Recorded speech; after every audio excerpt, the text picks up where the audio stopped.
Dans le village de Nchara, niché au cœur des collines verdoyantes du sud-est nigérian, vivait Chika, jeune femme aux yeux profonds et au cœur tendre.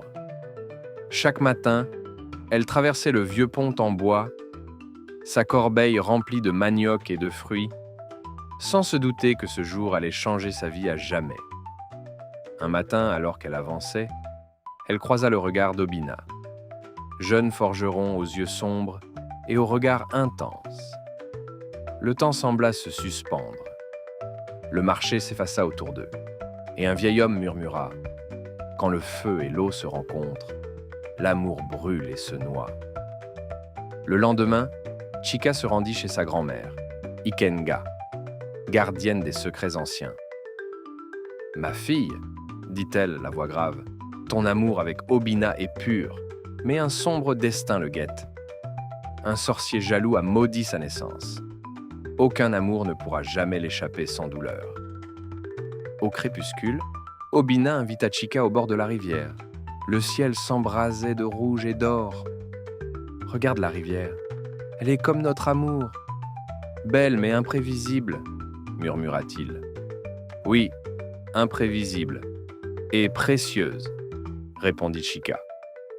Ils échangèrent leur premier baiser, inconscients des épreuves à venir. Quelques semaines plus tard, la malédiction frappa.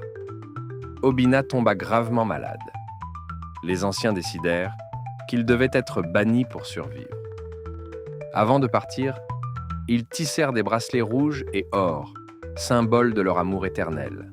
« Reviens-moi, peu importe ce que la vie nous réserve, » murmura Chika. « Je reviendrai, et notre amour survivra, quoi qu'il en coûte, » répondit Obina.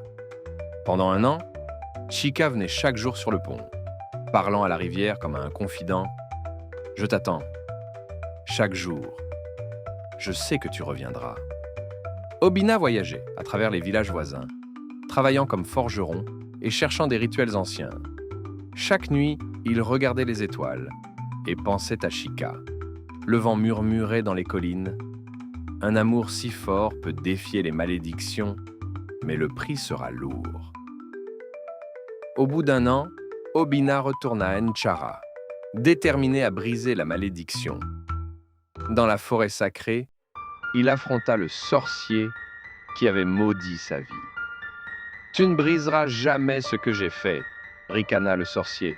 « L'amour vrai est plus fort que ton venin. »« Je viens pour ma Chika, » répondit Obina, le marteau levé. Une lutte mystique s'engagea. Le feu et le vent s'affrontèrent. Les chants anciens résonnèrent. Finalement, Obina triompha. Mais la malédiction laissa sa trace. Il ne pourrait jamais quitter le village, et son amour resterait à jamais teinté de douleur. Chika attendait au pont, le cœur battant. Puis, il apparut, vivant, entier, et plus déterminé que jamais. « Obina, tu es revenu !» s'écria-t-elle, les larmes aux yeux. « Toujours, je suis revenu pour toi. »« Pour nous, » répondit-il. Ils s'embrassèrent longuement, leur cœur battant à l'unisson. Le village se souviendrait de leur histoire comme d'un miracle et d'un avertissement.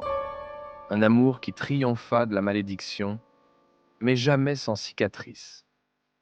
Ainsi, dans le village de Nchara, on raconte encore l'histoire de Chika et Obina, un conte d'amour maudit, rappelant que le véritable amour peut survivre à tout, mais jamais sans cicatrice.